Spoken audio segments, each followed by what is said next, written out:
Hello guys, it's me, Red the Dinosaur, and today in Forza Horizon 5 with the MG7, the look of the luxury cars in China is coming to Forza Horizon 5. Well, or in some way is already there, the MG7. But I said my thoughts about the Chinese cars of Forza Horizon 5 that you can see it on the Eye on the Sky if you want to check my opinion on that. But yeah, the MG7, the new car for this week, and is not great to say it that way. Well, usually just to start, I usually make a little investigation of what is all about this car, especially these Chinese cars. There is not too much information about them. Surprisingly, I found a few articles from actual websites of my country talking about this car and just saying that it's basically aimed to compete against the Mercedes CLS and the BMW 3 Series, if I'm not wrong. And that was like the target. That is just a luxury car.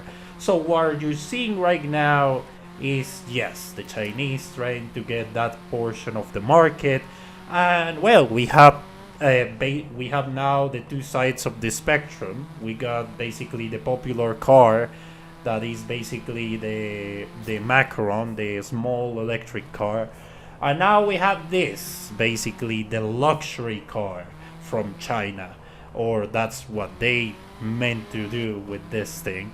So let's talk about the look. Well, many of the sites I investigated praised the car for being a blast of the past, something that was really nice to look at, and it was like a really nice looking sedan and all that stuff. I tend to disagree. I think the car looks really weird. It's not. I'm not gonna say it's ugly. I think the looks is basically it's just personal, but in my opinion, it doesn't look that good. And it looks like a knockoff Lexus, if you call it that way. It has like this gigantic screen as a dashboard that is just. I don't know. I don't know how to feel about that, champ. It's just awful. I don't like it.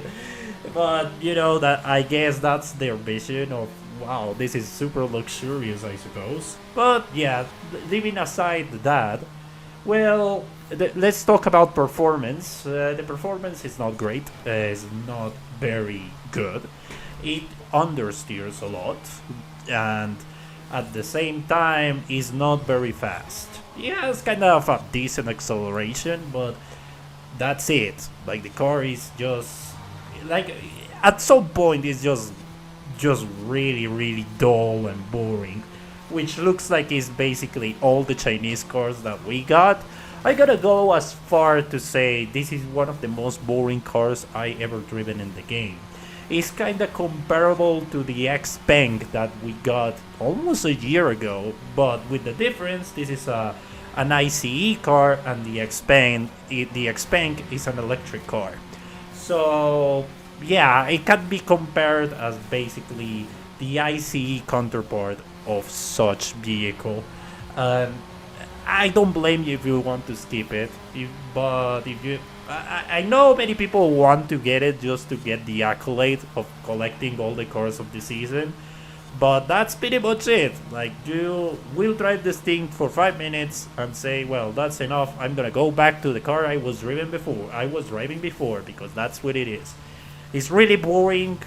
I guess it's nice to have the other spectrum and have like all the most popular car to the luxury car in China. I guess that's interesting, but that's pretty much it. But at least some good news. At least the Monday is gonna be the stream to check it out, the new monthly event for Forza Horizon 5, and looks pretty positive. So I'm not gonna talk about that. That is gonna be for another video. But yeah, guys, thank you very much. Let me know in the comment section what do you think about the MG7. If you like it, if you not. If you disagree with me and you think this is a really cool car and really fun, I will read your comments right there. And yeah, guys, thank you very much and see you on the next one. Goodbye.